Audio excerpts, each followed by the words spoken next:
ಆತ್ಮೀಯ H16 news ಅರ್ಥಾತ್ ಸೀತಾರಾಮ್ ನ್ಯೂಸದ ವೀಕ್ಷಕರೇ, ನಾನು ನಿಮ್ಮವ ಎಂ ಆಯುಧ ಮಲ್ಲಪ್ಪ ಜೊತೆ ಅವರು. ತಾವು ಈಗ ಸುದ್ದಿಗಳ ಲೋಕಕ್ಕೆ ಎಂಟ್ರಿ ಹೊಡಿತಾ ಇದ್ದೀರಿ. ಈ ಸುದ್ದಿಗಳನ್ನು ಪ್ರತಿಯೊಂದು ನೋಡೋ ಜೊತೆಗೆ ನಿಮ್ಮ ಅಭಿಪ್ರಾಯಗಳನ್ನು ಹಚ್ತಾ ಇರ್ರಿ. ಯಾಕಂದರೆ ಈ ಸುದ್ದಿಗಳು ನಿಮಗಾಗಿ, ನಿಮ್ಮ ಬದುಕಿಗಾಗಿ, ನಿಮ್ಮ ವೈಚಾರಿಕೆಗಾಗಿ, ನಿಮ್ಮ ತಿಳುವಳಿಕೆಗಾಗಿಯೂ ನಿಮಗೂ ಗೊತ್ತು. ಜೊತೆಗೆ ನಮಗೂ ನಿಮ್ಮೊಂದಿಗೆ ಇದೊಂದು ಮಾತಾಡುವಂಥ ಜೊತೆಗೆ ಸುದ್ದಿಗಳನ್ನು ಬಿಡುವಂಥ ಕೆಲಸ. ಈ ಕೆಲಸದಲ್ಲಿ ನಾವು ನಿಮ್ಮೊಂದಿಗಿದ್ದೀವಿ ಅಂತ ಹೇಳ್ತಾ ನೋಡ್ತಾ ಇರಿ ಈ ಸುದ್ದಿಗಳನ್ನು.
ನೋಡಲ್ಲಿ ಕರೆಕ್ಟ್ ಕೊಳೆ ಮಾಡಿ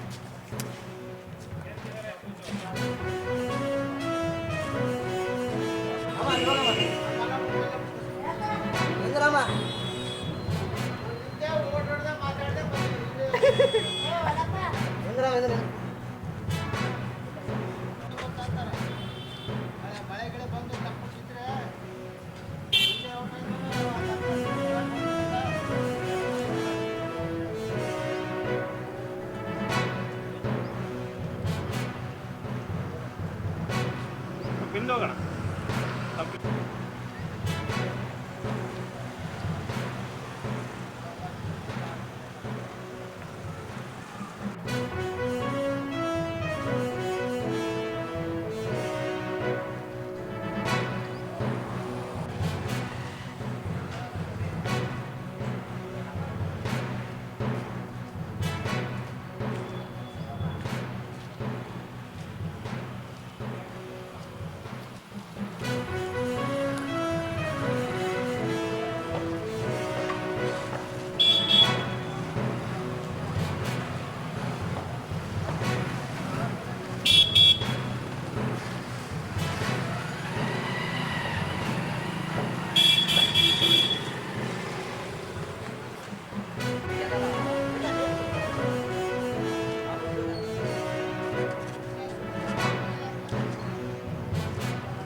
ತಡಿ ಅಣ್ಣ ತಡಿ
ಇಂದಿನ ಶುಭ ಸೋಮವಾರದ ಹುಕ್ಕುಬರುವ ಕಾರ್ಯಕ್ರಮಗಳು ನಾನು ಪಂಪಪತಿ ರಾಗದಿಂದ ಸಾಂಸ್ಕೃತಿಕ ಕಲಾ ವೇದಿಕೆಯ ಅಧ್ಯಕ್ಷ.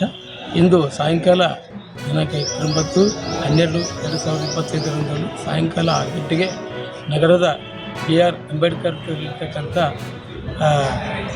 ಸರ್ಕಾರಿ ನೌಕರರ ಮನೋರಂಜನಾ ಕೇಂದ್ರದಲ್ಲಿ ಒಂದು ಸಾಂಸ್ಕೃತಿಕ ನಾಟಕ, ಸಂಗೀತ, ನೃತ್ಯದ ಒಂದು ಮನೋರಂಜನೆ ಕಾರ್ಯಕ್ರಮವಿದೆ. ಈ ಒಂದು ಕಾರ್ಯಕ್ರಮದ ಸಾನ್ನಿಧ್ಯವನ್ನು ಶ್ರೀ ಸಾಯಿಕಿರಣ ಧ್ವನಿ ಗುರೂಜಿಯವರು ಹೆಸರಿದ್ದು ಉದ್ಘಾಟನೆಯನ್ನು ಶ್ರೀ ಚಂದ್ರಶೇಖರ್ ಮಿರ್ಜಾಪುರ್ ಪಾಟೀಲರು ಇವರು ಉದ್ಘಾಟಿಸಲಿದ್ದಾರೆ. ಜ್ಯೋತಿ ಬೆಳಗತಕ್ಕಂಥ ಕಾರ್ಯಕ್ರಮವನ್ನು ಶ್ರೀ ಬಸವರಾಜ ಹೂಗಾರ್ ರಾಜ್ಯಾಧ್ಯಕ್ಷರು, ರಾಜ್ಯ ಹೂಗಾರ್ ಸಮಾಜ ಹೆಂಗಳು ಅವರು ವಹಿಸಲಿದ್ದಾರೆ. ಇದರಲ್ಲಿ ಸುಮಾರು ಗಾಯಕಿಯರು ಭಾಗವಹಿಸಲಿದ್ದು, ಈ ಒಂದು ಕುಮಾರಿ ವರ್ಷ ಅಂತೇಳಿ ಬಾಲ ನೃತ್ಯ ಕಲಾವಿದೆಯಿಂದ ಒಂದು ನೃತ್ಯ ಇದರಿದೆ. ಶ್ರೀ ಸುದರ್ಶನ್ ಅವ್ರ ಕಡೆಯಿಂದ ಕ್ಲಾರಿನೆಟ್ ವಾದನ, ಅದೇ ರೀತಿಯಾಗಿ ಶ್ರೀ ವೀರೇಂದ್ರ ಕುಡಿ ಅವರು ಕ್ಯಾಶು, ಶ್ರೀ ಸುರೇಶ್ ಕುಮಾರ್ ಇವರಿಂದ ತಬಲಾ ವಾದನ ಎಲ್ಲವೂ ಇರುತ್ತದೆ. ಈ ಒಂದು ನಾಟಕದ ನಂತರ, ಈ ಒಂದು ಕಾರ್ಯಕ್ರಮಗಳ ನಂತರ ಶ್ರೀ ವೆಂಕಟ ನರಸಿಂಹರವರು ಕಲಾವಿದರು ಇವರ ತಂಡದಿಂದ ಕುರ್ಚಿ ಮಿರ್ಚಿ ಅಂತಕ್ಕಂಥ ಒಂದು ಚಿಕ್ಕ ಒಂದು ಆಶಯ ನಾಟಕ ಕೂಡ ಪ್ರದರ್ಶನಗೊಳ್ಳಲಿದೆ. ಈ ಒಂದು ಕಾರ್ಯಕ್ರಮದ ಒಂದು ನಿರೂಪಣೆಯನ್ನು ಶ್ರೀ ಸುರೇಶ್ ಕುಮಾರ್ ಅವರು ಆಲ್ಕೂರಿಯವರು ನಿರ್ವಹಿಸಲಿದ್ದು, ಈ ಒಂದು ಧ್ವನಿವರ್ಧಕ ವ್ಯವಸ್ಥೆಯನ್ನು ಶ್ರೀ ಬಿ ವೆಂಕಟ್ ಕುಮಾರ್, ಶ್ರೀ ಮೋಹನ್ ವೆಂಕಟಾಪುರಿಯವರು ಒದಗಿಸಲಿದ್ದಾರೆ.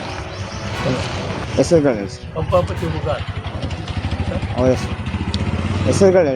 ಕುಮಾರಸ್ವಾಮಿ, ಶ್ರೀ ಪಂಪಾಪತಿ ಹೂಗಾರ್ ಅಧ್ಯಕ್ಷರು, ಶ್ರೀ ಪವನ್ ಕುಮಾರ್ ಹೂಗಾರ್ ಕಾರ್ಯದರ್ಶಿಗಳು, ಶ್ರೀ ಎ ಸುರೇಶ್ ಕುಮಾರ್ ಆಲ್ಕೂರ್ ಇವರು ತಬಲಾ ವಾದಕರು ಹಾಗೂ ಕಾರ್ಯಕ್ರಮ ನಿರೂಪಕರು. 1327ನೇ ದಿನದ ಧರಣಿ ಸತ್ಯಾಗ್ರಹಕ್ಕೆ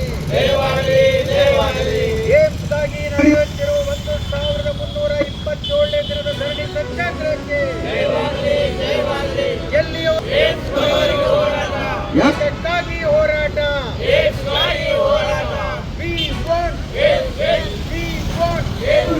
ಬೇಕೇ ಬೇಕು, ಮಹತ್ವಾಕಾಂಕ್ಷಿ ಜಿಲ್ಲೆಯಾದ ರಾಯಚೂರಿಗೆ ಕೇಂದ್ರ ಸರ್ಕಾರ ನೀಡಲೇಬೇಕು. ಐಐಟಿಯಿಂದ ವಂಚಿತಗೊಂಡ ರಾಯಚೂರಿಗೆ ಏಮ್ಸನ್ನು ಕೇಂದ್ರ ಸರ್ಕಾರ ನೀಡಲೇಬೇಕು. ಪ್ರಾದೇಶಿಕ ಅಸಮತೋಲನ ನಿವಾರಣೆಗಾಗಿ ರಾಯಚೂರಿಗೆ ಕೇಂದ್ರ ಸರ್ಕಾರ ಏಮ್ಸನ್ನು ನೀಡಲೇಬೇಕು.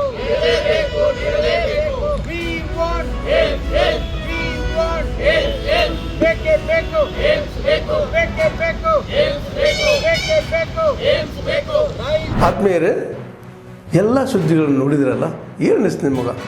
ಇದರಲ್ಲೇ ನಿಮ್ಗೆ ಲೈಕ್ ಆಗಿರ್ಬೋದು, ಡಿಸ್ಲೈಕು ಆಗಿರ್ಬೋದು, ಕಾಮೆಂಟ್ ಬೇಡಪ್ಪ ಅಂತೂ ಅನಿಸಿರ್ಬೋದು, ಕಾಮೆಂಟ್ ಮಾಡಬೇಕಪ್ಪ ಅನಿಸಿರ್ಬೋದು, ಶೇರ್ ಮಾಡಬಾರ್ದಪ್ಪ ಅನಿಸಿರ್ಬೋದು, ಅದು ಮಾಡಬೇಕು ಅನಿಸಿರ್ಬೋದು. ಏನಾದರೂ ಆಗಲಿ ಶೇರ್ ಮಾಡ್ತಾಯಿರಿ, ಈ ನ್ಯೂಸ್ಗಳನ್ನ ಹಂಚ್ತಾಯಿರಿ, ಜೊತೆಗೆ ಇದಕ್ಕೆ ಸಬ್ಸ್ಕ್ರೈಬ್ ಆಗ್ತಾಯಿರಿ ಅಂತ ಹೇಳ್ತಾ H16 ನ್ಯೂಸ್ ಅರ್ಥಾತ್ ಹೇ ಸೀತಾರಾಮ್, ಇದು ಸತ್ಯದ ಕೈಗೆ ನಡಿ. ವಂದನೆಗಳು.